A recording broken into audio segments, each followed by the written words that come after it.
Let me start over, y'all. I was muted. Hello, everybody. Hello, hello, hello. Thank you so much for tuning in. I need you to tag. I need you to like. I need you to share. Instagram, I know you guys could hear me. Thank you so much for everybody tuning in on Instagram. Thank you. Thank you so much. I need you guys to tag. I need you to like. I need you to share. So as I was saying, for some of you guys who may be new, who may not quite know who I am, you may have seen me on Instagram and you're kind of intrigued, like, hey, she said she's doing a home buyer webinar. This webinar is not for first-time home buyers. In fact, this webinar is for all home buyers. The real estate market is ever changing. So my purpose of this webinar today is to arm you with the knowledge that is necessary for you to make an informed home purchase decision. I know you may have heard a lot of things on the news about, the real estate market. And so I'm here to bring you the facts. I'm here to bring you the data. And so for those of you who may not know me, who signed up, thank you so much. If you signed up to come to the webinar, thank you so much. Please tag, please like, please share, please start a watch party so that everybody can have access to this information, y'all. Thank you so much. We will have a Q&A at the end of this webinar between 11:30 and 12. I'm going to bring one of my mortgage brokers on. He is going to speak with you about the different type of loans that are available. I know down payment assistance is one of those things that everybody asks about. He's going to give us a little information about that, but just trying to get yourself also home purchase ready. We are going to talk about that. So I'm going to begin for those who, are new and you may not know who I am. My name is Trish. My last name is Myrick.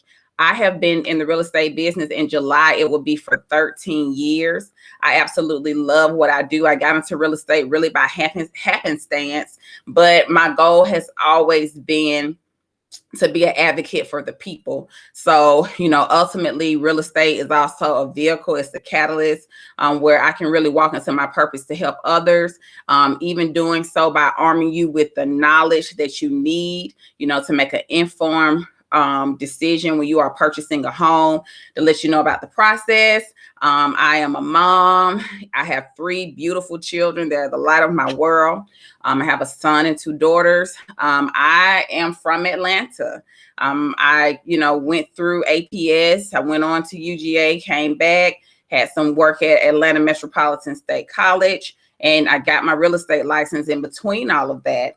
And so with that being said, my background is education. So things like webinars, that's something that I do to really assist you guys, because a lot of it is just, not having the knowledge, just needing to know what step to take, what's the plan. And so part of what I do also is, when I have buyers who may not be ready, the lender comes up with a plan to help you to get home purchase ready. But there are some things that you need to know about the market right now. So now you get to hear from the horse's mouth.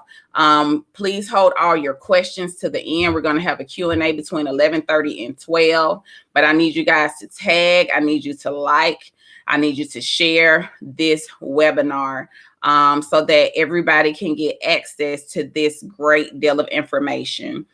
Okay, so my business is Trish Sales ATL. That is under my brokerage, Keller Williams, Buckhead here in Atlanta. I have really seen, my business grow in the market. I know you've been hearing about it. The interest rates are really, really low. So there have been tons of buyers who have been trying to get in to purchase these homes. So with that being said, you guys, I need you to get a pen and paper so you can jot down some notes, and that way at the end you'll have your questions ready for me. And then if you need to send me an email or contact me, you can drop your information or your questions in the comment section, or you can email me at trish@trishsalesatl.com, and that's TRISH@TRISHSE TrishAtlsATL.com. Trish at TrishSalesATL.com. That is my email address. It comes directly to me. Please tag me if you share this webinar. Please also follow me on Instagram, Twitter. My handles are Trish Sales ATL. So you can follow me on Twitter and Instagram as well. My Facebook page name is Trish Sales ATL. So that is how you can follow me, keep in contact. And like I said, if you need to email me, if it's something a little bit more in depth, my email is Trish at TrishSalesATL. So we'll go ahead and get started with the process. Usually with the home buyer process, it begins where you select a real estate agent. But before you even do that, it's a thought. It's saying, I want to purchase a home. How do I do that? So when you want to purchase a home, you actually go to the horse's mouth, or you seek out a real estate agent who is supposed to help you with the home purchase process. So after that occurs and you decide, and some people, they do the second step first, which is they go get approved with the lender, and then they seek out an agent. But either way, we need to make sure that, one, that you get a real estate agent to represent you. Some people may think, well, I know what I'm doing. Even if you're going in a new home community, you need a realtor to represent you. That agent that is sitting, that is showing you their home, they represent the builder. They do not represent you. So that's why you need your own representation so that you can get the things that you need. So the very first and second step of the process is selecting your agent and then selecting your lender. And that is when you will obtain financial pre-approval. Now, I have buyers who come to me and they may not have a lender. I work with several lenders and I try to pair you guys based on your individual need. Every buyer is not created the same and they don't have the same circumstances. So I try to put you in a position of success by pairing you with the lender who I think will best suit your needs, should you need assistance from me. Now, I do have some buyers, they come already ready to purchase a home. So I get and introduce myself to your lender, because what you have to understand is we're a team. So we're working on your behalf to get you to the closing table. So those relationships are really important when it comes to us working as a team. After that, I schedule buyer consultations. This is something that I do to have that one-on-one time with you. We're in, a state of COVID. And so a lot of the face-to-face things that we used to do, we don't.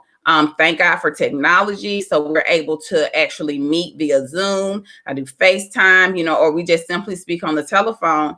And that's when I kind of analyze your needs. I determine what it is that you want, what you're looking for, what area of town. I may ask you, do you know where your FICO score is? And that's so that, I can kind of go through my head the lending requirements from the different lenders.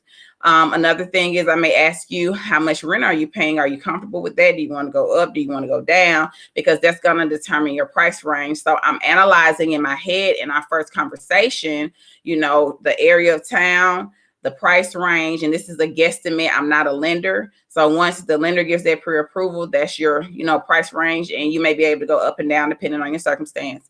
And then I'm trying to determine how we are going to execute, your vision. You come to me basically with a goal, and your goal is to purchase a home. So with that being said, we determine how you're going to purchase that home based on your purchasing power, the time frame in which, some people have to, I have to give a 60-day notice, I'm in a current lease and all of that. So we talk about all of that at that buyer consultation. From that point, if you have not gotten pre-approved, I send you off to my lender.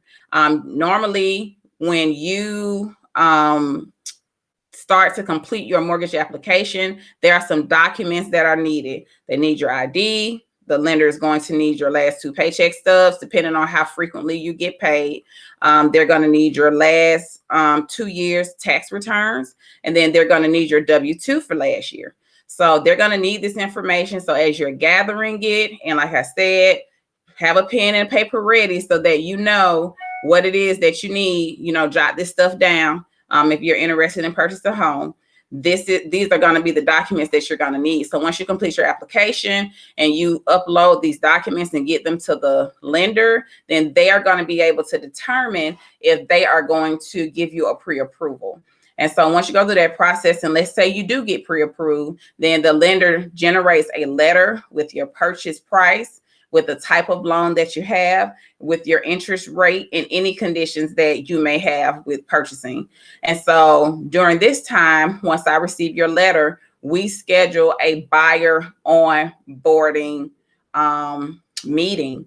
And so during this buyer onboarding, I am first congratulating you for getting pre-approved. You know, everybody that I speak to does not get pre-approved. So that is a great step in the right direction. So I congratulate you on being pre-approved. And then from there, we talk about our buyer brokerage agreement. So some people are just like, well, why I have to sign a contract just for you to show me a house? First of all, it's Georgia law. Before we show you a house, we have to be protected and you have to be protected. And in this buyer brokerage agreement, it states our duties to you as the brokerage firm that we are representing. And then it states the buyer's duty to our brokerage, because yes, you do have a responsibility to your realtor and his brokerage, just like we have a responsibility to you. So we go over all of those documents. We kind of clean up. I give all of my clients a portal. And this is where, and I know y'all love Zillow. Y'all love realtor.com. Y'all love all of these different websites. However, please understand that these websites are getting their information from the very portal that I'm setting up. So the thing is, if you're telling me the correct price range, you know, all of the details that you would like on a house, the homes that you may see on realtor.com and Zillow should be showing up in your portal, unless there's some variances in what you're saying that you want versus what it is that you truly want. So once we kind of set up that portal, we start really vetting, you know, the homes that you want to see. Some people say, I want a garage. I don't care if I have a garage. I got to have 3 bathrooms. You know, I only want 2. I only want a 1-bedroom condo overlooking the city. It all depends on your preference. But what we do is we nail down that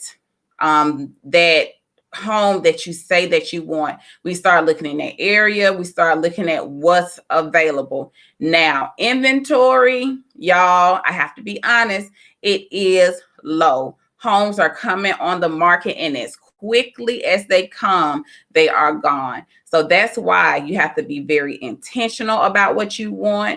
You have to know what you want, communicate what you want, so that we can get in the house as soon as possible. I always advise my clients, drive by the house at night, especially on the weekend, where you can really tell the nature of a home. Or, you know, a lot of people ask us about area. We cannot steer you. We cannot deem an area as good or bad. That is against our license law. Therefore, with that being said, Georgia is a buyer beware state, and it is the buyer's responsibility to do their due diligence when it comes to where the home is located and all of that. That is also in your buyer brokerage agreement. And so that's why it's important that we review that and that you sign it, because we're in agreement about my responsibility to you, and then you sign it in agreement with your responsibility to me as your realtor and the person that's representing you in your real estate transaction. And so with that being said, once we sign our agreement, we're looking at homes. And so that's when you're nailing down exactly what you want. You may have to drive by it, go and see it, you know, let me make sure this is somewhere I want to be. So then with me, I have a scheduler. So you will schedule your buyer showing. When you schedule the buyer showing with me, the very first thing that I do is I'm getting the listing agent on the phone. And here is why.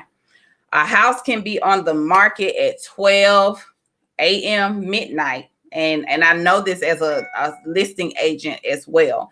I not only assist buyers, I assist sellers as well. I have put homes on the market at midnight, and they have been under contract by 3 and 4 p.m. that same day.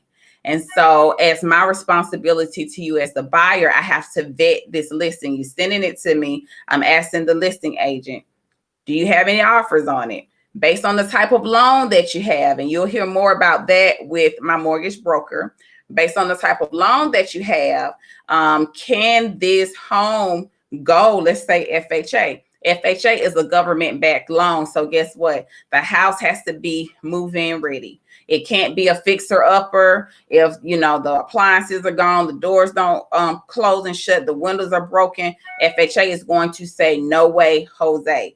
So I have to gather all of that information once you send me that home, because when we go and see it, we're making a decision on whether this is a viable home that I want to purchase or it's not a viable home that I want to purchase. So we nail all of that down before we even go out to look at the home. I don't want you guys looking at anything that's already under contract. I don't want you, going in a house and you say, well, let me sleep on it. When you sleep on that house, somebody else is writing an offer, and when you wake up, it's going to be gone. So with that being said, we have to be very intentional about the type of market that we're in now. It is a seller's market. So one of the things when we get into the offer piece is closing costs. Sellers are not really paying closing costs in this Atlanta market right now. And honestly, my clients that are in price points like above like 300,000, they are paying them a little bit more, but it's not guaranteed. But when you're looking at a home, and let's say we have a thing called multiple offers, and that's when it's one house and it's multiple people who want to purchase it, the seller weeds out the offers based on what you're asking for in it. So with that being said, we have to be very intentional. We have to be efficient. We have to work together in order for you to get this home. So let's say we find the home of your dreams and you say, Trish, this is the home. I want to write an offer on it. That's all well and good. If it's available, I tell the listing agent, hey, expect an offer. So from that point, I go and I write an offer. Some key things when I am writing this offer that I ask my buyers, and the lender is going to get into some of this too. So make sure you're writing this down. One is the earnest money. So the earnest money is like your good faith deposit saying that I'm going to put this amount of money down. I'm going to let the closing attorney or brokerage hold this amount of money to show that I am serious about purchasing this home. And so normally it is 1% of the purchase price. That's the industry standard, 1%, but it could be anywhere from 1% or more. It just depends on how much you want the house and how much you're willing to risk to show the seller that I want to purchase this home. And so the other thing is the purchase price. Many of the houses, at list price, they're going for over list price. They're going for at list price. It just really depends on the individual home. Another thing is going to be the closing date. Industry standard in the Atlanta market is about 30 days. That's the expectation, to close within that time period. That does not mean that you have to close then if there's a certain circumstance, because sometimes sellers need, 60 days. And that's where communication is essential between the listing agent and the selling agent, so that, I can communicate to the buyer, hey, the expectations of the seller, and then communicate to the listing agent, this is the expectations of the buyer, and hopefully we can come to a meeting of the minds. But the industry standard is about 30 days. Another thing that you're going to see on your offer is called a due diligence / inspector period. Okay, Georgia is a buyer beware state. I always recommend getting an inspection because the seller does provide a document called a seller's property disclosure. However, if they forgot something on it, it's still the buyer's responsibility to get an inspection done so that they know exactly what is going on with their home. And again, can make an informed decision regarding should they purchase their home. So the due diligence days, the industry standard now is between 5 and 7. Last year, you could get it out for maybe 10 days, but now these sellers are valuing efficiency. And so they want to go ahead and get the home off the market and sold as quickly as possible. So with that being said, You know, we have, and I have inspectors that I work with. One of my inspectors, he's retiring. He's been with me, you know, for all of my years of real estate. He's retiring this year, but I have various inspectors, you know, on my roster whom I can, you know, and refer you to. And so they would need to know as soon as you go up under contract that their services are needed. And so with that being said, going under contract, that's our binding agreement date. So the day that the seller signs the agreement and everybody is in agreement with the terms and conditions of the contract, that is our binding agreement date. That is a very important date, because that date sets the tone of every other day on your contract. That's the date that we came to a meeting of the minds. Everybody is in agreement. So that's when your days start for your inspection, your days start for your financing contingency, your days start for your closing. And so on that first page of it, your offer, it also has an expiration date. Generally, because of the way that the market is moving, my expiration dates are within 24 hours unless the listing agent asked me to give them some additional time. And so once they ask me to give them some additional time, you know, I consult with my buyer and say, hey, they say that the seller needs X amount of days to be able to review your offer. And so from that point, we will put that on your offer. We also have different exhibits that are attached to it, depending on the type of loan that you have. And as I said, my mortgage broker is going to come on and speak with you guys more about the different loans, but it may be FHA, maybe VA, maybe a conventional loan. And so all of those have various exhibits because there are certain terms and conditions that come with the type of loan that you have. And so with that being said, we move through your offer and we may have some special stipulations. Now, we used to be able to do things like, hey, can you give the buyer a home warranty?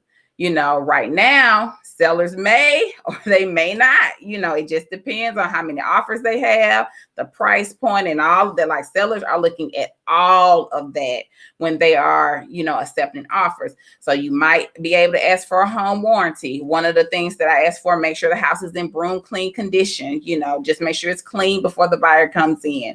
Another thing we ask for is termites. We have termites in Georgia. So it is wise to make sure that we get a termite letter to make sure there's no termite activity at the home. So these are some of the special stipulations. One of it may be like for the closing date. If you need to close on Monday, and the seller can't give you access because they're moving until Friday. So we may have a temporary occupancy agreement saying that I'll let the seller stay there until Friday and then we'll hand off the keys, but we'll close on Monday.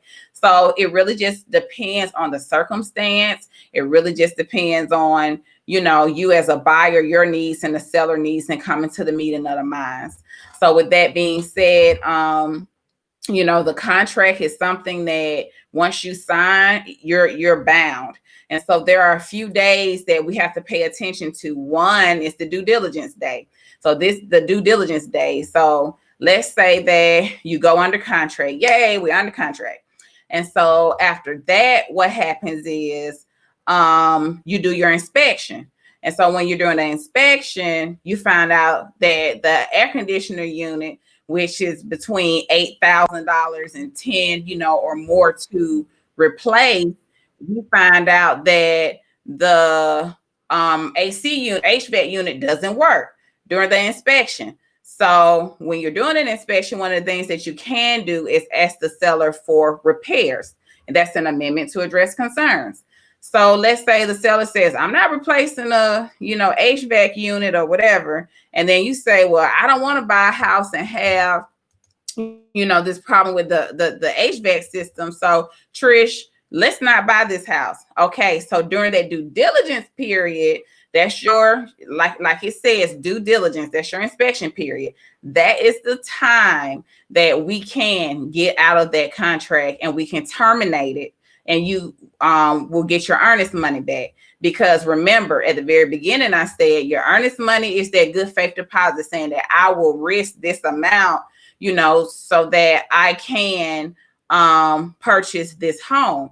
Now, as your realtor and the person that's representing you, it is my job to protect that as well. So that's watching those dates, making sure that, you know, we are doing everything in our contractual obligations to protect that money. So if you do find something during your due diligence period, then you can pull out of your contract if it's within those specified days, and you won't be liable. You get your earnest money back. Another time period where you can get your earnest money back is the financial contingency period. And right now, the biggest thing is the appraisals, the property's appraising. So let's say, one, you also have to be able to qualify for the loan. So if something happens during the financing contingency period, and let's say you could not qualify for that loan, then you're able to get your earnest money back. And if you and the seller cannot reach an agreement because, let's say, the appraisal came back low. I've been in situations where I was representing the seller and the appraisal didn't come back to the price, contract price that we agreed on. So the seller and the buyer have a certain amount of days where they can try to negotiate to see if they can come to the meeting of the minds. If they can't, then the buyer or seller can pull out and nobody is held liable because they cannot come to a meeting point when it comes to that appraisal. So those are the time periods where your earnest money is protected, because what happens is when you don't meet those contract obligations, it puts your earnest money at risk, and then the seller is able to get your money. And so, like I said, it is partly my responsibility and your lender's responsibility to make sure that we are making sure that you are within the confines of your contract so that we can protect your money.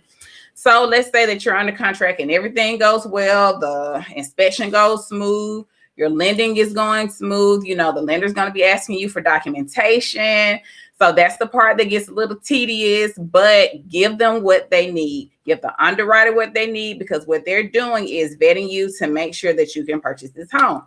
So once we go through the inspection, we go through the appraisal report comes back, it's reviewed by the lender. If the appraisal comes high, that's excellent. That means you have equity in the house.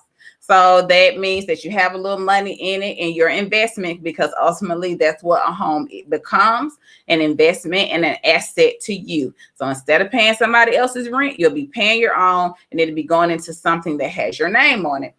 Okay, so what if the appraisal comes back low? That scenario is, you know, the buyer and seller can negotiate. The buyer can say, well, you know what, I really want this house, so I'm going to put up the extra $5,000 to cover it. Or the seller can say, you know what, we'll just do it at, you know, contract price. It really just depends on the seller, the buyer, the circumstance. So that's kind of where, you know, we are with that. So when everything is going smooth, the lender has everything that they need. The underwriter has gone through all of your information. Guess what we end up getting? A clear to close. When you get that clear to close from the lender, everybody's doing a happy dance, because we are happy, we are excited. That means that you have met all the qualifications to purchase a home. You have met all the qualifications to purchase a home. So we're excited, because that means that the bank is going to lend you the money to purchase this home. So when we do that, the mortgage and the lender has to get the documents out to the closing attorney. They have to get, you know, all of your information in, continue to verify your employment. So don't go under contract and quit your job. We'll talk a little bit about that when we get to the lender.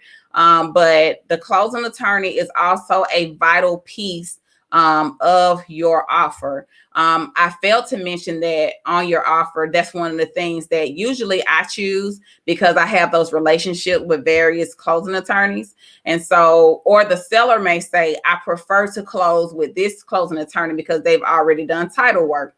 That is something that is also essential with your offer. You can be prepared to buy a home, but it's the seller prepared to sell it to you.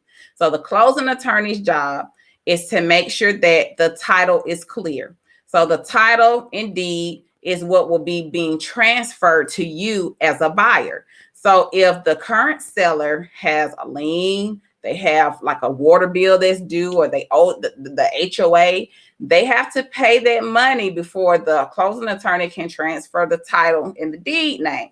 So guess what? this past year, we kind of ran into some things with some sellers who they could not transfer their information. And the proceeds of the sale would not cover the debt that was on the house. Therefore, the buyer could not purchase it. And so that's also one of those things that we don't run into often, but we're seeing it a lot more, due to COVID and people having loan modifications because, they may have gone through a hard time.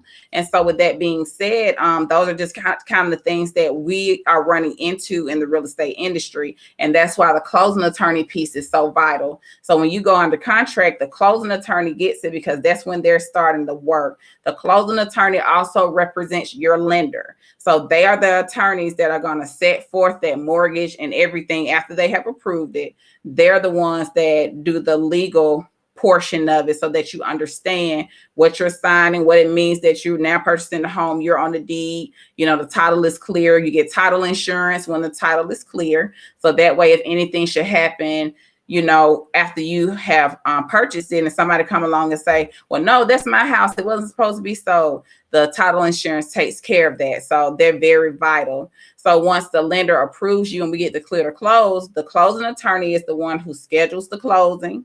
They are the ones that are going to execute the contract between yourself and the lender. I'm there as your cheerleader, rooting you on for doing and succeeding at that goal that we initially set down at our buyer consultation and said. So once we get to the closing table, that's when you sign all of that paperwork, depending on how you purchased it. If you purchase a house cash, it's not as much. But when you do have a loan with the lender, you're signing the same document literally 3 times because everybody has to have an original copy. So you got to get your arms, muscles ready and get your fingers and your hands ready. Go ahead and do that good workout so that when you get ready to sign your name, it won't be tiring, but it'll be a happy occasion. Like I said, my job is to be your cheerleader, kind of your accountability partner. When you say that you want to purchase a home and just really working with you and pushing you through that process. I will not say that it is easy, but it is rewarding. It is when you get those keys, and that's for every client that I've ever seen purchase a home. They are happy that they did it and that they are investing in their selves. So with that being said, and without further ado, I want to introduce you guys to my mortgage broker. Let me get him on the screen. Mute him first. Hey, Reginald, I'm pulling you in. Hello, Trish. How are you this Saturday morning? Hey, how are you? I am pretty good. Good morning. Good morning. Go ahead. No, I was just saying, yeah, thanks for having me on. Hey, it's been, a busy season for us. So, Yes. hey, and looking forward to like 21. Absolutely. It has been a busy season for us. Everybody, this is Reginald Masters with Masters Home Loan. He is one of the mortgage brokers that I use to assist buyers with purchasing a home. And so he's going to talk to you guys a little bit about the different loan programs. Also about, if there are any incentives or anything like that. We're going to hold our questions until the end. So that we can do a Q&A about, whatever it is that you may have questions on in my conversation and what the things that Reginald has to say. Please put your your questions in the comment section so that we can see them and answer them during the Q&A. Well, great. So I'll jump right in. I'll touch on basically on some of the main mortgage products that are out there. The first one and probably the most common one for first-time home buyers is going to be FHA and FHA. Mm-hmm. With that loan there's a minimum of 3.5% down. It's one of the loans that's the most flexible too in terms of credit profile. You can generally have a higher debt to income ratio, lower scores and things like that. So it's going to be a little bit more flexible in terms of being able to get you qualified from a credit only perspective. A lot of the down payment assistance that's out there actually uses FHA loans. So if you're getting down payment assistance and it's like a grant or a silent second mortgage, or some of them aren't even silent, you have to pay on that second mortgage. A lot of those loans are FHA loans. So those are really good for first time home buyers. Right now, FHA rates are really good. They're probably even in a lot of instances better than conventional rates. So FHA government loan, good loan for first time home buyers, and even for people that have already owned a home before. So I like FHA loans.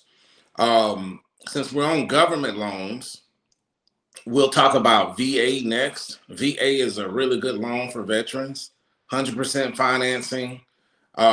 It's just a good loan. Everybody likes 100% financing, so you get that with the VA loan, and you don't have to pay mortgage insurance with a VA loan. So that's a good thing. Now there is a funding fee, depending on if you have to pay a funding fee or not. But generally, you can roll that into the loan, and you don't have to pay that like at closing and whatnot. So VA, very good loan for veterans. We like veterans. Thank you guys for serving the country. And, we really appreciate you, and you guys deserve like the best in terms of loans anyway. So another government loan out there is a USDA loan. Those are generally for rural areas. There's a USDA map that you have to put a property address in to make sure that property is in the USDA area. But that's 100% financing too as well. It has a funding fee and stuff like that too as well. But good loan for our rural residents. I don't really do a lot of those, but we do have them, and I'll be happy to help anybody with a USDA loan if needed. And then last but not least, we have the conventional loans. Those are going to be like the high credit score clients, people with really good credit, not any blemishes like in the last 12 months. But conventional can be a little tricky, but it can actually be a really good product too as well, especially for people with high student loan debt. So with conventional, you generally need higher scores. Even though the guideline says 620, a lot of times if you're putting the minimum down for conventional, sometimes you will not get, or a lot of times you will not get an approval, unless your scores are much higher than 620.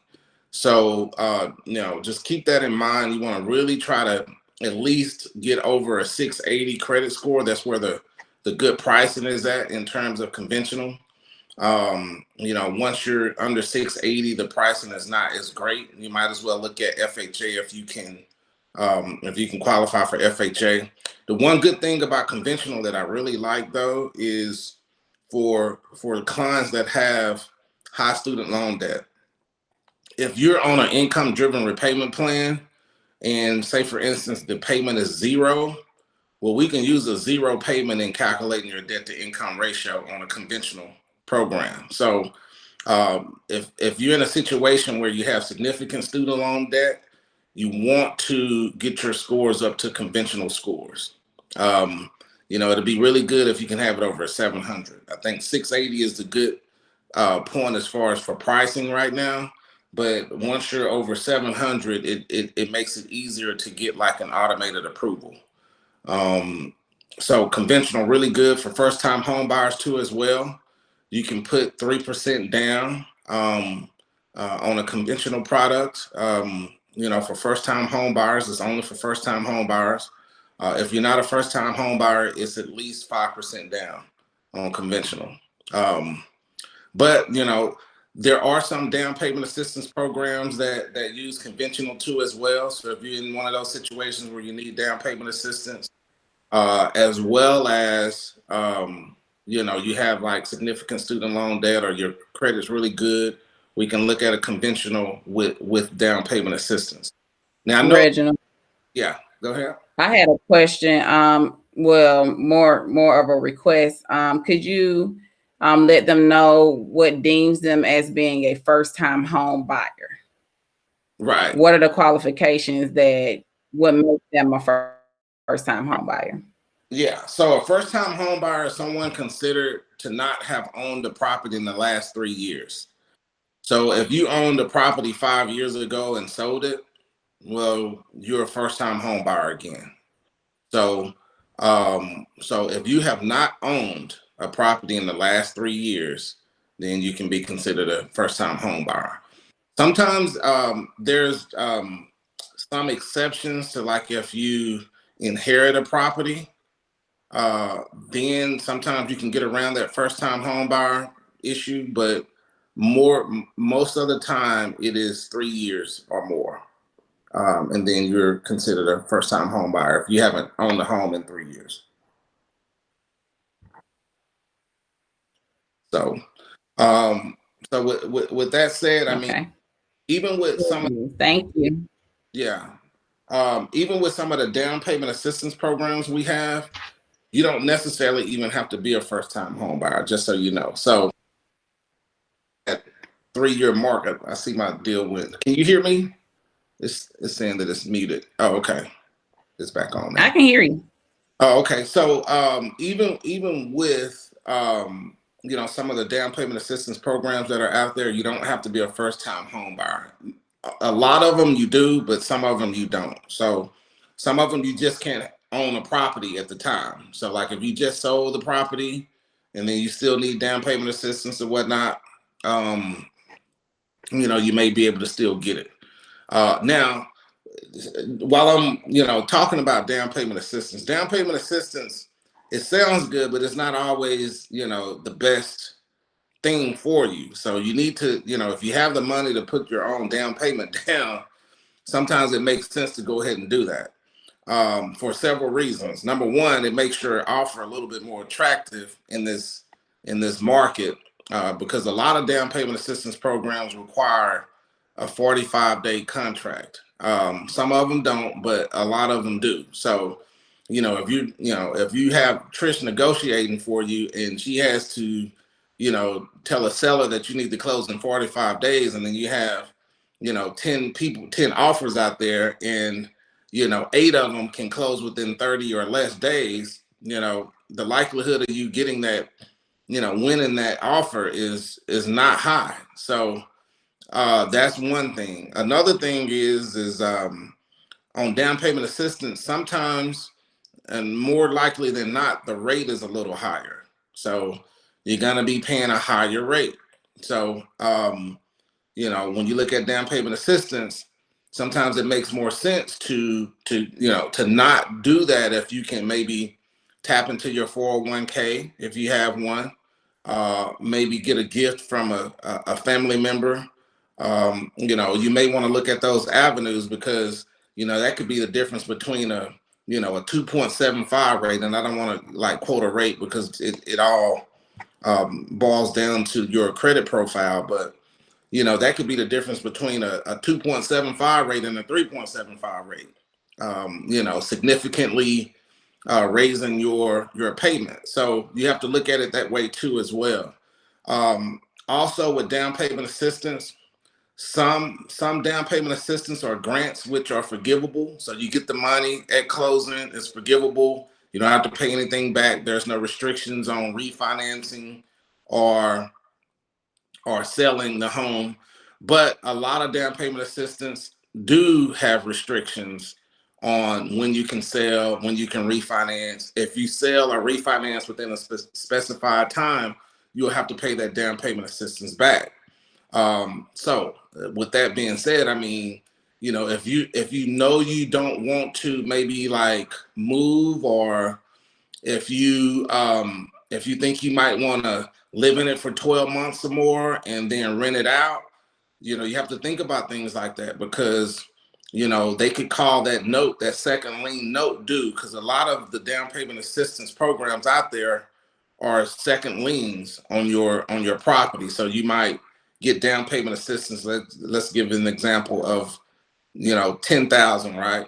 There's a silent second on your property, silent second lien that's there, even though you're not making a payment. But if you do certain things, they can call that note due. They can call that $10,000 due. So, you just want to be mindful of, what you're getting into when you do get down payment assistance, because all money is not free money. All money is not, good for your scenario.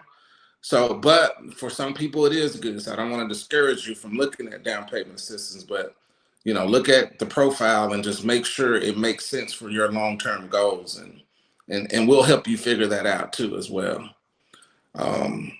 So is there any questions out there right now that I can maybe answer?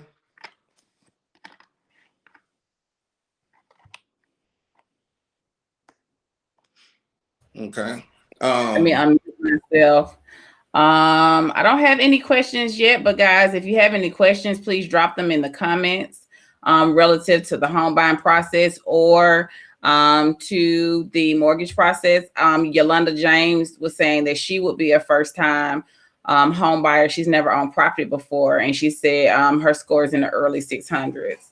So I'm glad that you spoke about the down payment assistance, because a lot of people, that we work with, they're just like, I want down payment assistance. I want down payment assistance. But the thing about it is that with that higher interest rate, it really doesn't, it gives you like a higher amount that you're paying for lesser home. And so it is truly cheaper to maybe, utilize funds from your 401k if they are available, because it is a lot cheaper to pay back than at, whatever interest rate that you have to pay the down payment assistance money back. And, it kind of inhibits, like if you want to move, in 5 years or 3 years or whatever, it kind of inhibits that as well. So, right. That is, I guess that's one of the things that we always see, people's like, I want down payment assistance. My best advice that I can just give, besides like if you have it available in your 401k, or if you can get a gift from a family member or something like that, it's just to save. It's to save, because working with sellers, and I get to give you guys both sides of the game. One of the questions that they do ask is, if they're purchasing a home, why don't they have their money saved? Especially when we start asking for closing costs in this type of market. They're just not as willing, because they're getting homes that they're getting offers that are over the list price, and the buyers aren't asking for any closing costs because they have their money saved, they have a gift, or they have access to their 401k. Yolanda has a question, Reginald. She says, as a contractor, would you be able to purchase a home? I worked on my job for 3 years, and when COVID hit, we were furloughed. Now I'm at the same business, but I'm just on a contract. I'm just a contractor. So that's an excellent question, Yolanda. That is common. Let me say that first. With COVID, a lot of people have had different changes. So I'll let Reginald answer that question. Yeah. So since you're at the same company or doing the same line of work, you're actually now considered as self-employed if you're a 1099 contractor. And generally what happens is, if you're in the same line of work for previous to your self-employment, then you need to be self-employed at least 12 months. Like an FHA, we can potentially get that done. Now, the thing that you have to look at is how you actually file your taxes too. So you have to be careful about writing everything off. So what we can do is, since it's the same line of work, you be a self-employed 1099 contractor for 12 months, file your taxes, and then we can potentially get you done. But a lot of it's going to be dependent on how you do your taxes too as well. So, I always encourage people to, if you're dealing with a business, to maybe pay the premium and get a CPA to do your taxes, because they're going to be able to do them. The likelihood of them doing them right is high than if you go with someone that doesn't necessarily specialize in taxes. Business owners, listen up. Yeah. 1099 self-employed. Please listen to this tidbit, y'all. Yeah. So I encourage you guys to look at CPAs. It's, pay a premium on getting the right advice, because your taxes could be the difference between you getting a home loan or not. And I've seen situations where people, file their tax. I'm not even a tax professional. I can look at it and be like, no, So, like I said, I mean, CPAs are going to be the most reliable in terms of for loans, because they can also do the verification of employment. A lot of people don't know that, but we can get a letter from a CPA as verification of employment um, as well. So um, if you can, self-employed people use CPAs. I have nothing against tax preparers. It's just sometimes when you're dealing with your business, especially if you make significant income, you may want to look at using a CPA for your taxes. I mean, it'll be well worth the premium that you pay. Yes, invest in yourself. So, as business owners, myself, even as a business owner, that's one of the things that I preach: invest in thyself. Yolanda had a question. She said, is it true that a lender, okay, she says, is it true that if I worked a month of a W-2 and produced 2 paycheck stubs, can I get pre-approved? And she says, yes, I use a CPA. And then she says using wisdom, but she says she heard from a lender that if she worked a month and has the W-2 and produced 2 paycheck stubs, that she can get approved. I'll let you answer that. She says, yes, I use a CPA. I'll let you answer that, Reginald, but no, because you still got to do verification of employment, but I'll let you handle that. I'm not sure if that's the same person that went to self-employed to. It is. Okay.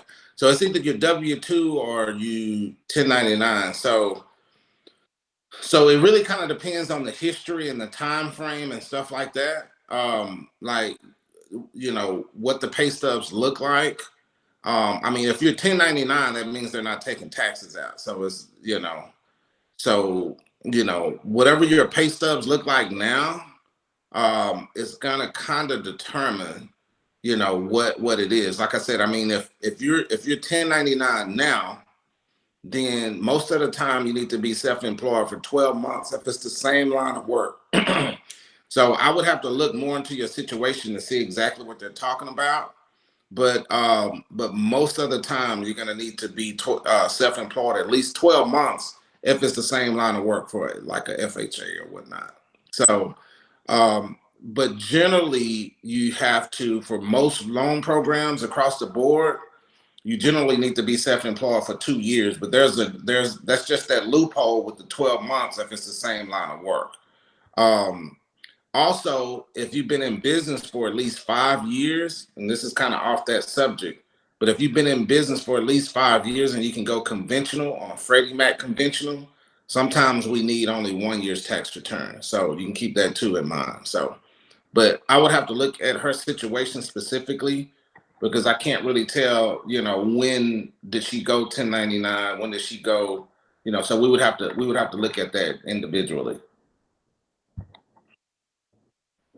And remember, guys, I said that all buyers don't have the same circumstance.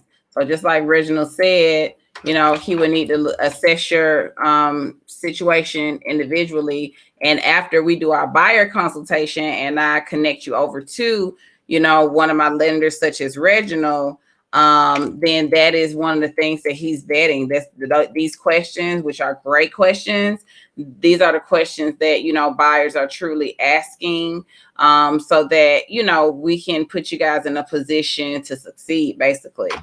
Mm-hmm. Do we have any more questions? And I'm scrolling up to make sure we didn't miss anything. Yolanda had her questions. Do we have anybody else that is, kind of have any questions about the home purchase purchase process, we went through, the benefits and the disadvantages of using down payment assistance. That's always a heavy question. Reginald did touch on, some credit score requirements when you're getting qualified for the loans. And then, oh, Yolanda saying will there be a contact link? Yolanda, you can actually email me at Trish, it's scrolling on the bottom of the screen on Facebook. Trish at TrishSalesATL.com. Just shoot me a message there, or you can send me a message here on my page or on Twitter or Instagram, Trish Sales. So I have your information as well. And we can kind of talk to you to get your home purchase ready, because that is one of our goals. We understand that, for some people, you may not be ready right now. But part of what we do is, we kind of let you know where you are, so you know where you're going, so that you can, also to devise a plan, because it does take, a certain amount of fortitude, to gather these documents and see where you are. And like I said, everybody does not come to us and they're ready. We have some that come, they're ready, and they go straight through, but it just really depends. Mm-hmm. And I know a question that a lot of people who are purchasing a home, because the thing is now they're having to go up against multiple offers.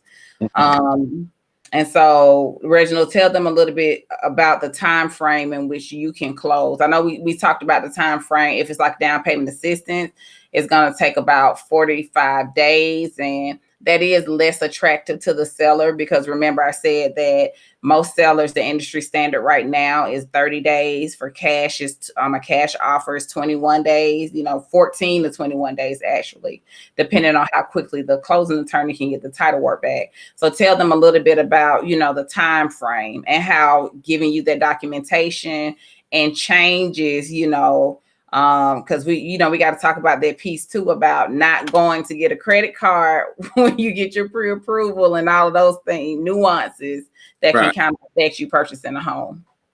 Yeah. So as far as if you're trying to be in a competitive situation, or if you're trying to be competitive as far as an offer, I can get something closed in as little as 15 days. I don't always put that out there, but if you're conventional, if you got a really clean file, I can get it done in 15 days. But we need to be, e-signing disclosure same day we go on the contract. We need to be ordering title, and we need to be ordering the appraisal that day. And 15 days is not out of the question. So we're trying to be competitive. We can do like a 15 to 20 day contract and look more competitive on paper. But I need it to be a really clean file. It can't be down payment assistance. And you have to kind of have it together. More likely a conventional loan is what we're going to need in that situation. Now, in terms of what the average is I usually like to be comfortable with a 30-day, contract, just in case we have a title issue, an appraisal issue. We'll have time to get those things solved, and those are outside of like the client's control. But we'll get time, we'll have time to solve those problems if we have a problem like that. Because sometimes if an appraisal comes back subject to completion, the seller may need to, fix something, and then that way, we have enough time to get it fixed and still close within your lock period. So I don't know if you were saying something, Trish, but I couldn't actually hear you. But I was telling Instagram if they had any questions to drop them in the comments. Oh, okay. If they had any questions on Instagram. Oh, okay, got you. So and that's basically what we can do. I mean, like I said, we can get them closed as quick as 15 to 20 days in that time window. But it needs to really be like a really clean file. That's all I can say about that. A lot of times what happens is maybe the appraiser is delayed, and we can order a rush appraisal up front too if we want to get it back. So to know up front, hey, we're on a time crunch. we need to get this closed pretty quickly. I think we got one clear to close yesterday, Trish, that, I mean, we did. On a time crunch, and we got that one clear to close quick. And, you know, that was us just being really upfront, getting all the documentation, submitting things that we knew the underwriter was going to ask for, submitting that stuff up front. So we can do that to be competitive if we need to. So. And then Reginald, tell him about your experience, because even though he's a mortgage broker now, tell him how you started off and how you basically know what they're going to ask for. Yeah. So I started off actually internally. So I didn't start out as like a loan officer, and I always think that it's best for lending professionals to start out, at least loan officers, to start out in the inside. You really get to know how to navigate doing a loan or getting it from from in the company and and to close. So I basically started out actually on the wholesale side of it. That's how I know about the broker side. I actually started out there being like in sales support and stuff like that, learning all the products.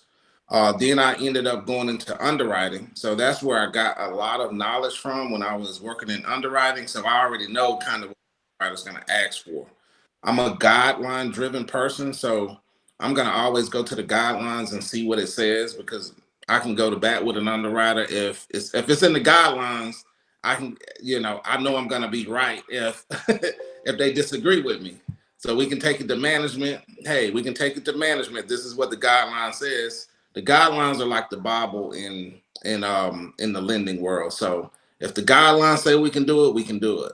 And I'm more of a guideline driven person, but that underwriting experience was really beneficial to me. And then after that, I actually was a loan processor and loan processing manager. So I know how to process loans too. So I could literally, originate and process my own loans if I needed to, and underwrite them too if I really needed to get it done. But obviously I can't underwrite my own loan, but I know what an underwriter is going to ask for.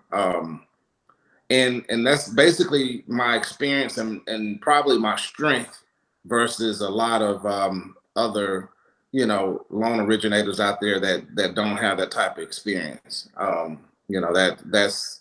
That's been kind of one of my, I guess, strong That's your secret sauce.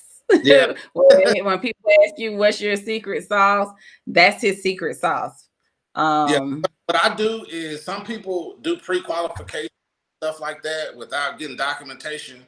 I get all the documentation and I kind of pre-underwrite the file, because I already know, like, okay, this is a problem or that's going to be a problem. So that's like what I do. I get all your documentation up front so I can know what the problem will be or what hump we'll have to get over, to make it work. And I like to know that up front so that I can, tell like my realtor partner, like, my realtor partners, like, what to expect or kind of what we're up against, so that we can kind of understand, like, what's going to happen with the transaction. So, Yes, that is vital. And, as I said at the very beginning, when we went through the home buying process, it's important. Like, we're partners. We're not adversaries. We're a team. So we bring you on the team and, we're working for your success. And, having that open line of communication, even with buyer to lender. Now, lender, because of privacy law, they can only tell us what you give them permission to.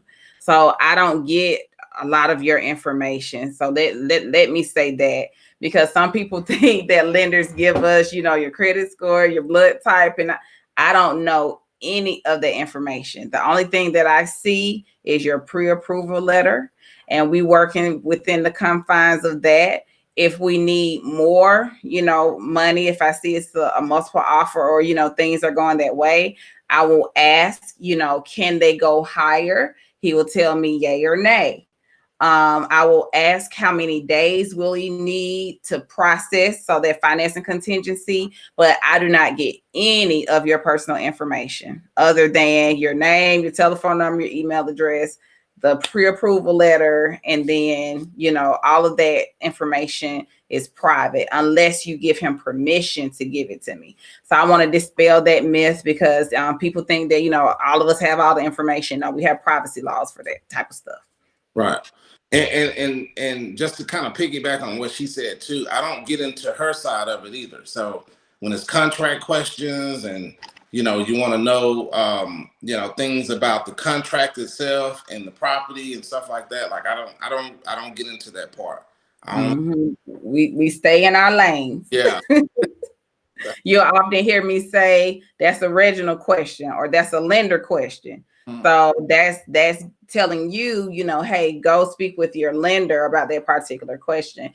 Now, if it's about your contract, then that's my lane. If it's about title, that's the closing attorney's lane. If it's about your inspection of the house, that's the inspector's lane. So, that's I think why we work well together, because each of us have a mutual respect for one another's professions. And so we lean on one another, with that being said, and we come together, like I said, to make sure that you as buyer is successful with your home purchase. I don't see any more questions in the comments. Let me look on Instagram. Do y'all have any questions? I had one person asking me, do I need anyone to call or make listing appointments? They come, the spammers come on, trying to get business. But no, Mr. Spammer, I don't need that right now. But other than that, if we don't have any more questions, we can go ahead and wrap up. I just want to make sure, Instagram, do you have any home buying questions? Do you have any questions for the lender while we have his ear? Because we get busy. Typically, the end of the month is we got our head in the sand. We got our head in paper trying to get y'all closed. So, that's why we scheduled this webinar during this time too, because next week is going to be us nailing stuff down. And in the end of the month, we're going to be just kind of with our heads down. And then here we go again, for the next month. So do you have any questions? Instagram. Let's see. I see a few of my future home buyers of 2021 on here. Let's see if they have any questions. I'm gonna give them a moment to get them typed in. Sometimes it's a little slow, unfortunately. Right. But yeah, the home buying process is a process, but I always encourage people and say, just stick with it. Just stick with it. Like, fire your landlord. That's the hashtag for this year. Hashtag fire your landlord 2021. There has been an influx. I read in a news article that the home purchase, like with people getting pre-approved, went up by 42%. Yeah. So you went from, people like getting approved, as I guess they have a target date. So okay, I can get pre-approved. In December alone, it went up 42%. And we could definitely feel it. Anybody on Instagram have any questions before we close out for myself or Reginald regarding the home purchase process or the mortgage lending process? We gave you guys a lot of information. If you're watching the replay, you can contact me. Email me at trish@trishsalesatl.com. I'll get you connected with Reginald if you had a lending question. My email address is trish@trishsalesatl.com. Because I know some information may be sensitive. You may not want to put it in the comments or ask the questions. You can always email me. If you're on Instagram, send me a private message. If you're on Facebook, you can send me a private message too. But the best way would be to email me so that I can kind of see it, because the notifications come through sometimes they don't. But I try to get with them. Reginald has a Facebook page as well. It's called Masters Home Mortgages, MASTERS Home Mortgages. So please follow him. Follow him on Instagram. He's on IG at Masters. What is it?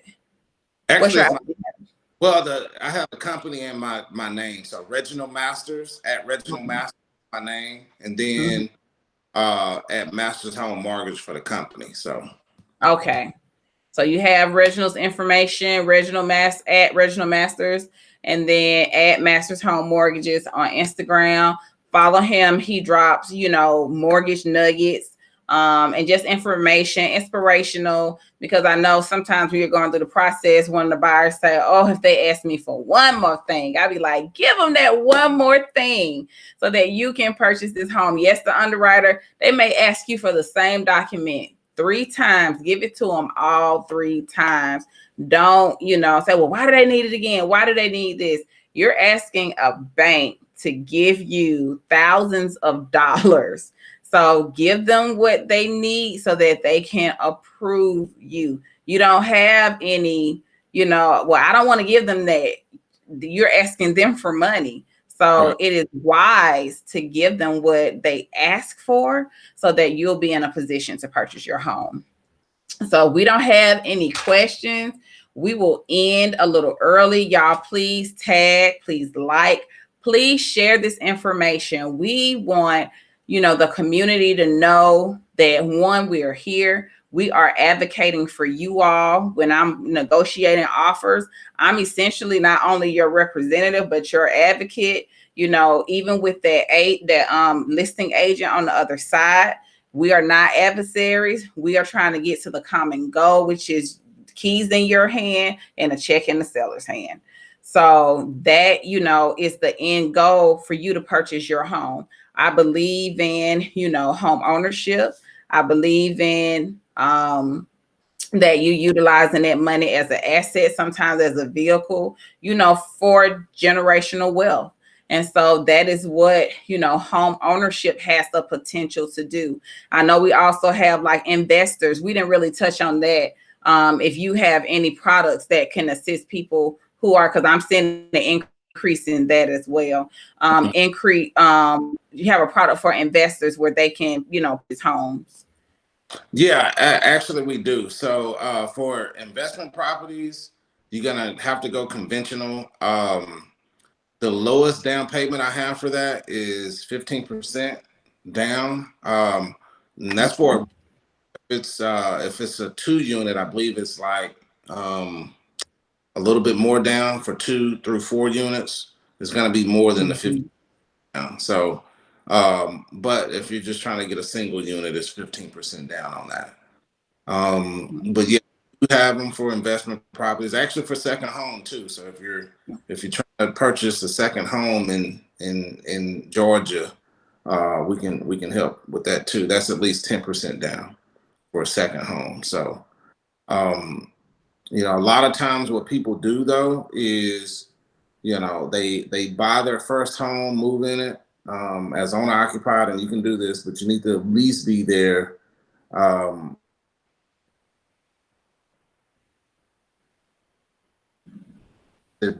for. But you want to make sure that you're actually moving into that property. The screen got a little, it stopped for a second. So repeat how long you have to be there. Yeah, so you need to at least be there 12 months, but you want to check your closing documents. If it tells you need to be there a certain amount of time living there, that's the number you need to be there. But a lot of times you can purchase as owner occupied, live there, and actually move there. You need to move there. Don't get in a situation where it's like occupancy fraud. That's considered fraud if you're saying that you're going to move there and you don't. So you don't want to be in that situation. Like, if some kind of auditor or something checks. So make sure you live in it, move in it, and then you can rent it out and buy you another one, and rent that one out and buy you another one. That's a way to get around the big down payment thing as far as for investment properties. So. Yes, and the closing attorney will let you know like how many years you got to live in it as well. That's something that they do tell you at the closing. So, just make sure you're kind of paying attention to that. And then mortgage fraud, I know Reginald didn't say anything about it. Can you touch just a little bit on just, just consumers and buyers, just giving them the accurate information? Yeah, so I'm glad you said that because I have been seeing a uptick in mortgage fraud. In fact, a few people have sent me like some fake pay stubs and stuff like that. Please don't do that. I'm not the person. All right. So Mm-hmm. I don't even want to know about it, and please don't send it my way because I don't want to be involved with any of that. It's some serious penalties for that. So I've seen people, like I told one of my friends the other day, they are giving jersey numbers. And when I say jersey numbers, I mean like James Harden 13 or Michael Jordan 23 years, for mortgage. Mm-hmm. Like it's a serious federal offense, and you want to just steer clear of that type of stuff. I mean, if you're not ready, just get yourself ready. It's That's right.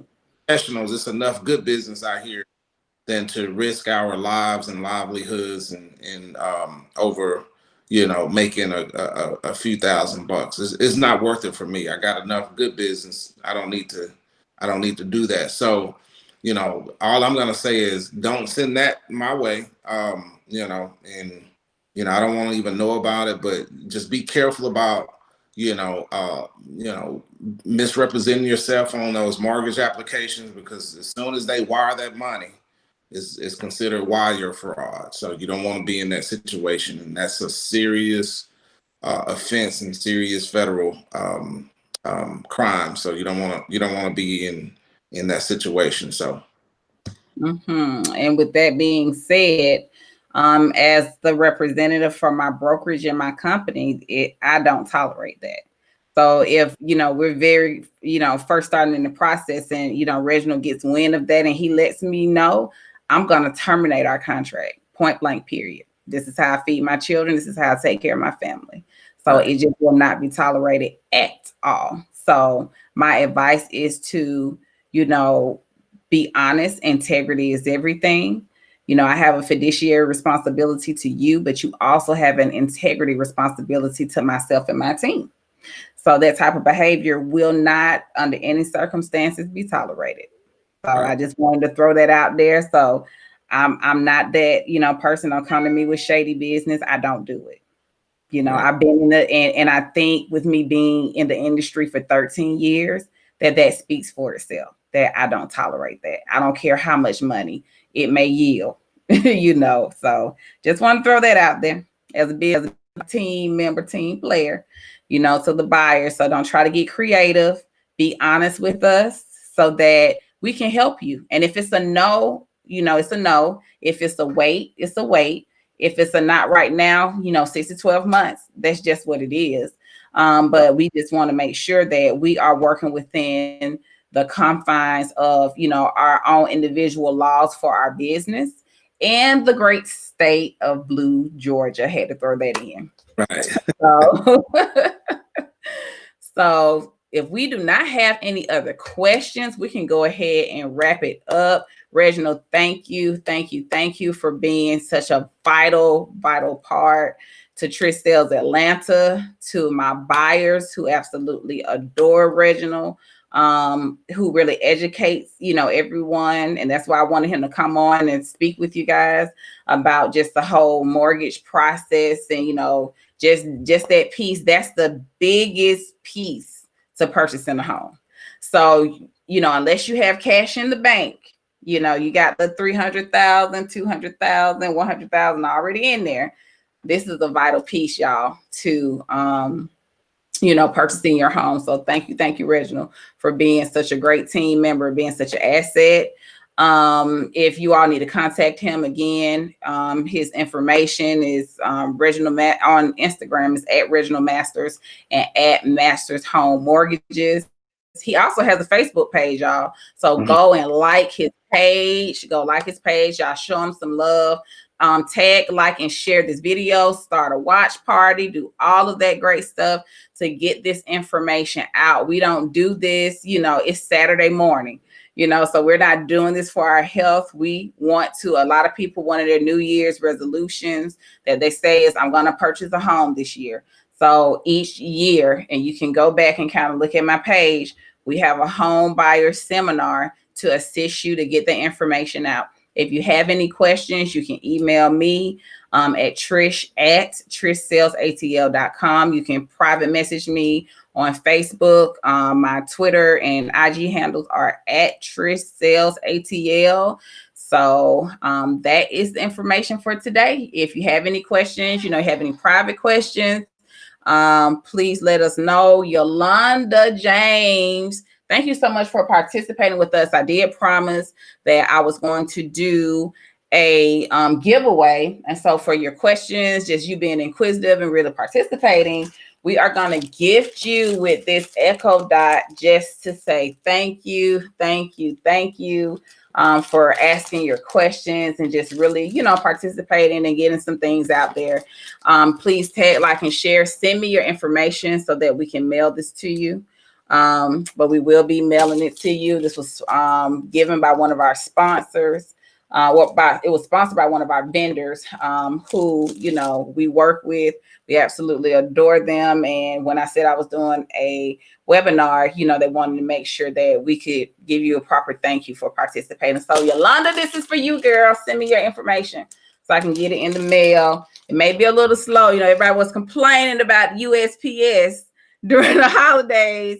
And I kid y'all not, I got a card from Christmas it was this past week. I got a Christmas card. It was the craziest thing. It was the craziest thing. So we're going to wrap it up. Thank y'all so much for tuning in. Reginald, I'll see you later. Have a good day. All right. Thanks a lot. I'll talk to you later. You're welcome. And so we are so thankful for Reginald coming to see us today and just giving you guys that wealth of information. Thank you for everybody that participated. If you're watching the replay, you have questions, you can always contact us. And thank you so much for all the Trish Sales ATL supporters. Thank you to everybody that refers business to me. You are the bee's knees. Thank you so much for just always, even the encouragement that comes my way with being, a small minority business owner. Thank you so much for that. And everybody have a wonderful Saturday. Many blessings to you. All right. Live a blessed life. See you later, Instagram. I'm living my best life. I'm living my best life. Made a couple M's with my best friends. Turned on my L's and my lessons. You see the whip pulling up, it's like dreams pulling up, I'm like I'm living my best life. It's my birthday, at least that's what I'm dressed like. I'm like Big Pop mixed with Tupac. I'm like Machiavelli meets a Little Caesar pizza. I be hot and ready. You a and a rat. You like Tom and Jerry. You ain't ballin', you just talking. That's that commentary. I was in the field, man. I slayed for this. I took to God, drop down and pray for this. To my surprise, he replied, say you for this. I seen the car, wanted, then I went and paid for it. Cash, hit the take care, hit the race, hit the dash. That's when they came for me on Twitter with the backlash. Cardi B is so problematic, it's the hashtag. I can't believe they want to see me lose that bad. They talking junk and they think these mad trash. I'm giggling, can let the devil have the last laugh. Ain't no more beefing, I'm just keeping to myself. I'm my own competition, I'm competing with myself. I told you.